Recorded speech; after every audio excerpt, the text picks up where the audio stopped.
Hello, welcome to Mental Health. Today I am with a former bassist of Exciter, yeah, and Rob Clammy Cohen. Uh, That's so, me.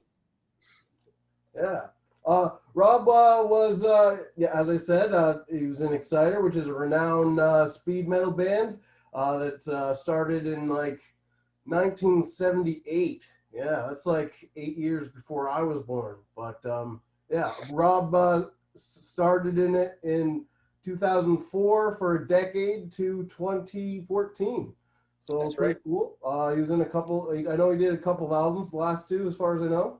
Yep. So far, anyway, I've heard that they're going to be coming out with a new one. They're working on new music right now, so there should be another Exciter album coming down the road.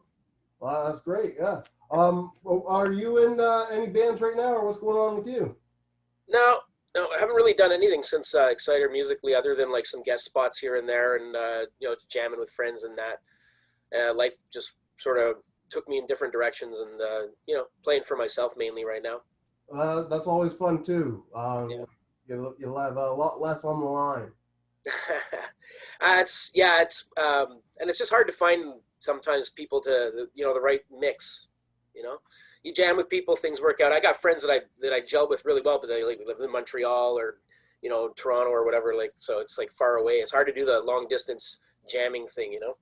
Yeah, and then you're sending music through the internet all the time to write songs and everything. Yeah, Yeah, yeah, but it's for me like I'm a live animal. I like to be together. I like to in the same room with the guys and yeah, on stage obviously as much as possible. Although thanks to what's been going on the last almost year now, that's non-existent pretty much. So yeah, that's true.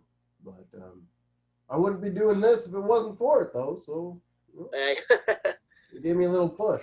Yeah. yeah, Oh well. So, but what was it like joining Exciter? Uh,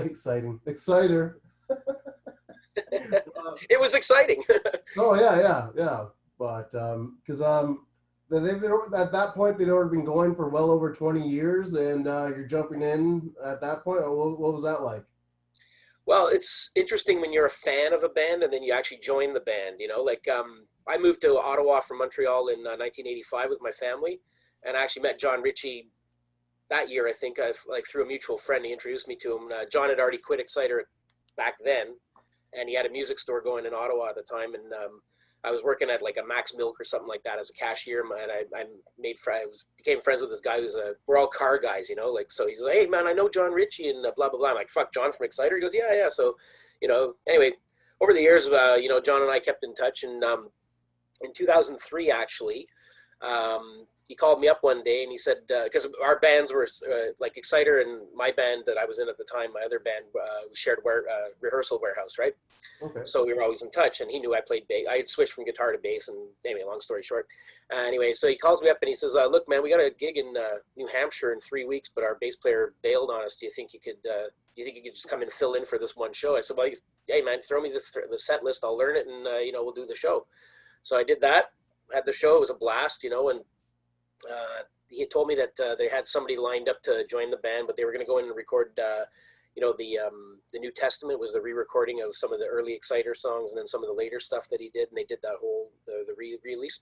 Okay. And he played bass on that actually in the on the album. And so anyway, I just told him, I said, well, okay, that's cool, man. I said, but if you ever need anybody to fill in, I had a blast. I'm more than willing to do it. And about a year later, almost, because it was like April of 2003 that happened, and April of 2004, again, out of the blue, I hadn't spoken to him in a little while. He gives me a call. He goes, "Hey, Clammy, listen, man, we were talking about it. We'd actually like you to join the band." And I was like, so I'm still in my other band at this point, right? Yeah. And I said, now in my mind, it's a no-brainer. It's a yes, right? But I'm not the kind of guy who's gonna, drop a bomb on my other bandmates and everything. So I said to John, I said, "Can you give me a couple of days to talk to guys in my band and just make sure everything's cool?" And he said, yeah, sure, no problem. So, throughout the next couple of days, I got a hold of pretty much everybody. And actually, one guy in the band decided he didn't want to be in a band with a guy who was in two bands, so he quit. But I mean, for me, it's the next three steps up from, local bar band to world touring band. You're not going to say no to that. And not only that, but I mean, I love the music. It's stuff I cut my teeth on as a kid. Bought all the albums out when it's on your wall when I was a teenager, and so yeah, so that I joined the band, and the first thing we did, I think, pretty much a few months later, I did my first European tour, a couple of weeks on the bus, the whole thing. I got to live the rock and roll. I got to be a weekend rock star for like 10 years. It was awesome. But it's really funny because a lot of times we'd like fly to Europe and just do a single show at a festival. So we'd like fly out on the Thursday, land on the Friday, play on the Saturday, come home on the Sunday, and then Monday back to work. Like, yeah. Wow.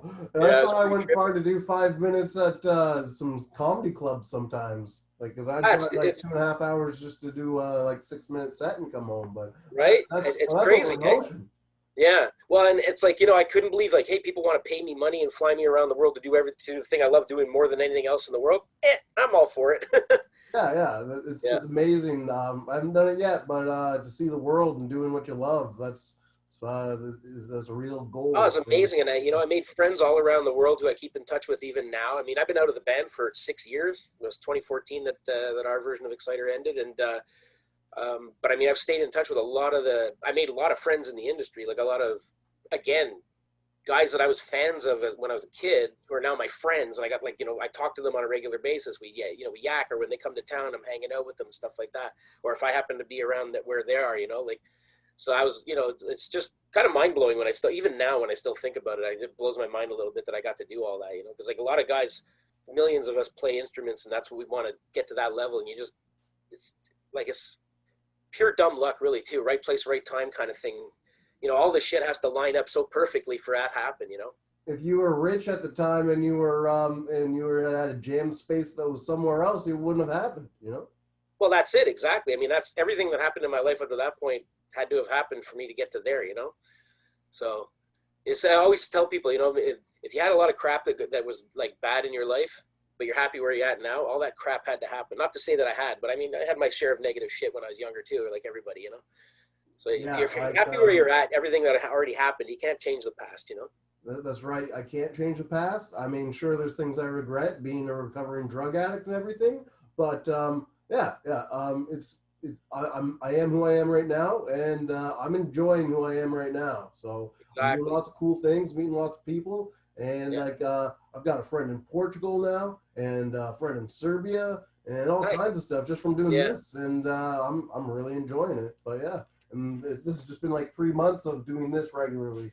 And, that's sweet though. That's awesome. Yeah.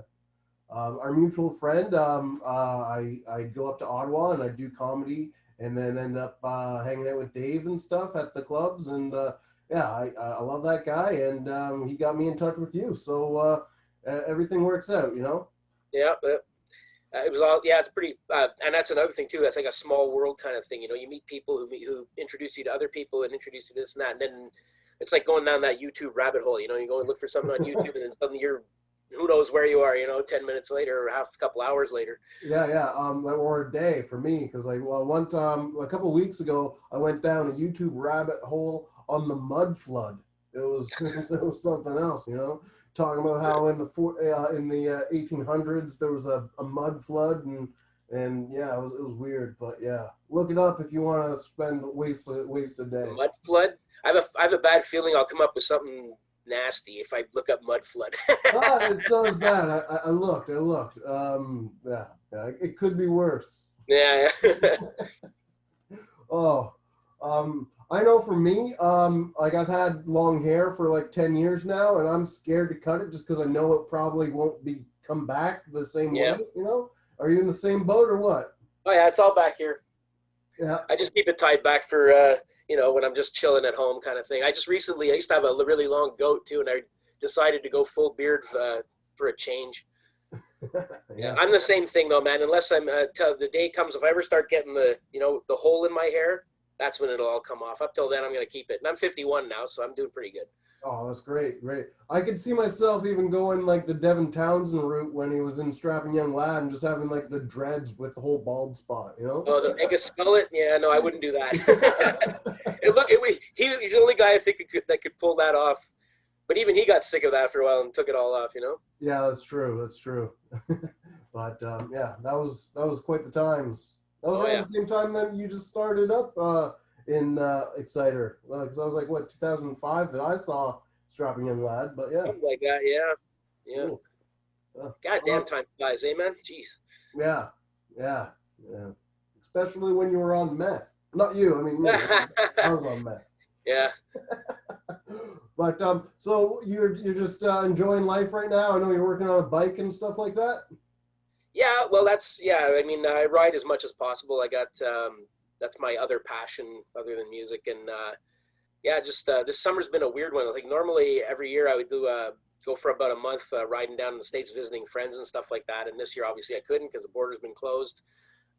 Just been, and I mean, even not even been able to visit like local. I mean, people locally, but it's weird. I'm a very people person, you know, and it's been a strange, isolating kind of time right now. But yeah, so um, aside from riding, I wrench on the bike as well. So because I before I got into IT, which is what I do now, I was a mechanic, and I actually enjoy working on the bike. This year, I just had to I rebuilt the engine and put miles down as much as possible with her. You know, it's getting unfortunately close to the end of this season. The Yeah. weather's No. turning to caca to crap now. So, but you do what you do. You know, you do what you can. Yeah. Anything to keep on going there. Yeah. Yeah. Um, yeah. So when did you start learning the bass and all that jazz? Well, that's a funny thing. So I actually started playing guitar when I was like 15 and like back in '85, and I played guitar in bands, mostly rhythm guitar. I'm lazy, right? I was not the kind of guy never sit on the end of my bed practicing scales and playing leads and everything like that. Um, my goal was to get on stage as quick as possible and play. So I mean, I learned three chords and started playing AC/DC songs as a rhythm guitar player, you know, Cool. and then it just grew from there. The more I played, the more hooked I got. But I realized, like, I did start to try to play lead and stuff, and I can do slowish stuff, but I just don't have the mechanics and the speed that a lot of guys have. You know, it's just not my natural. I got a really good natural rhythm playing ability. I can lock in with the drummer really well, and I got a good sense of timing and everything like that. And for me, the song's always been, you know, the leads are cool, but it's always the song. It's what's going on for the whole tune. You know, so the rhythms, the riffs, and that. And when I started a band with a friend of mine, and the idea, or with a couple of friends of mine, the idea was we were going to be a five-piece new wave of British heavy metal style band. You know, lead, rhythm, bass, drums, and singer. So it was me playing rhythm guitar, my friend playing lead guitar. We found a drummer, we found a singer. Couldn't find a bass player for like months and months and months. Now, me being a big Motorhead fan, and being actually Motorhead being Hey. my favorite band, Yeah. the band I had been previously, I had bought a Rickenbacker 4001 bass from the old bass player, just because I love Lemmy so much, and you know, so I said, okay, well, you know what, I got this, I got the Ricky. I'm just gonna plug it into my stack, my Marshall, my guitar stack, and I'll play with the full distortion. I said I'll play rhythm guitar and bass until we find a real bass player, you know. Yeah. So it went like that for a few months. We started writing songs. We went in, recorded some stuff and everything, and then we said, well, you know what, we probably should find a real bass player and fill out the band now. And so we said, I said, okay, yeah, but I want to play one show, just one, as the bass player, just cause, you know, because I've been doing it for a while, You right? wrote it. You might as well play it, right? Yeah, so we went up, we did we decided to do this local battle of the bands thing, right? So with the idea, we were just going to jam a few tunes, and then, you know, we had no expectations. We wound up actually winning the first night, the preliminary round. So we went to the final, which was a couple of weeks later, and we did that. And you know, for me, even after the first time, I was like, yeah, you know what, I really like the way this chemistry is working. With the four of us had been together for almost a year at that point, you know, just as that unit. And so after the second one, I mean, we blew the roof off. Like, not to brag or anything, but it was a fixed kind of thing, no big shit. But anyways, we really blew like we fogged up all the windows in the place after four songs, you know, like, and it was just like a super energy thing. And so after we were finished, we were tearing down everything. I you know, I started to talk to the guys. I said, like, what do you guys think about just like keeping it as it is as a four piece? And, you know, I'll just stay up playing bass rhythm guitar / you know, Lemmy over steroids bass kind of thing. And they were like, well, you know, funny enough, man, we were going to ask you if you wouldn't mind just staying bass and keeping the thing as it is, you know. And that's just how it turned out for me. And I didn't, in the end, the more I've thought about it over the years, and the more I think about how I listen to songs, I've always keyed on the bass anyways. And a lot of the bands, my sort of favorite dude in the band has been the bass player, you know, an old Kiss fan, Lemmy from Motorhead, Nicky Six from Motley Crue, that kind of thing. And those guys always stuck out to me. Steve Harris from Maiden, you know. And so I probably should have started on bass to begin with, you know, because I've always been a rhythm guy. And so it's very natural for me to, I mean, I play bass like a converted guitar player. Don't get me wrong. I'm not, you know, I don't play with my fingers. I play with a pick, and I'm very aggressive, and I got a very aggressive sound to it. But it's my style, which I borrowed from Gene Simmons and Lemmy and you know, Yeah, little yeah. bits here and there and everything. And I'm fully. If you ever seen any of the videos from live shows, you'll see how much of Gene Simmons I've borrowed. You're sticking your tongue out and everything too. Oh yeah, yeah. Yeah, I watched some of the live shows, and I just looked at myself. Yeah, yeah. Oh, there's Gene. There's Gene. There's Gene. You know. Yeah, that's a lot, like a lot of guitarists still copying Dimebag Darrell, you know, Oh, for sure. and But his whole style on stage. yeah, for the most part, we're products of our influences. You know, and Yeah. it's like there's you sort of incorporate everything in and try to come up with something original. You know. So I think I did pretty good. I mean, I think people remember me a lot when they've seen me. Nice. How did you come up with the nickname Clammy? Well, that band where I switched into bass, it was we were at rehearsal one night just drinking some beers and making up silly nicknames, and mine became Evil Clam. The Evil Clam is the thing that every woman owns that makes men do stupid things. Oh yeah. My favorite thing in the world. Anyway, and again, it was just a joke, but the drummer started calling me Clammy, and I was like, you know, Lemmy, Clammy. Okay, I like that. I like it's different also because My Clammy. name's Robbie, you know? Yeah, but you know, Rob, there's a million Robs out there, right? We've got a Yeah. pretty common name, you know? So I thought, okay, well, I want to do, and then once I actually got into Exciter, it really came along because if we did signing sessions and stuff, it's a lot easier just to write Clammy, Clammy, Clammy 1,000 times than to, you know, my actual signature. Plus, I don't even know what I would have done. Was I going to use the actual signature I signed checks with, or, you know, like I would have to come up with something else, And you then know? someone copies it and then takes your Yeah, idea. exactly. Yeah. Believe it or not, that actually did go through my head. So, you know, I thought, well, so in the end, it all worked out in the end. And it is memorable because seriously, nobody ever forgets it. Yeah, yeah. I was just thinking you just really get bad at like handshakes. No, yeah, I get that too. Yeah, the clammy thing. No, it's not that. Or you were dead and like you just had clammy skin. No, well, maybe sometimes, but not Yeah. usually. Oh wow. Speaking of identity theft, do you ever get those calls where they're trying to get your SIN number?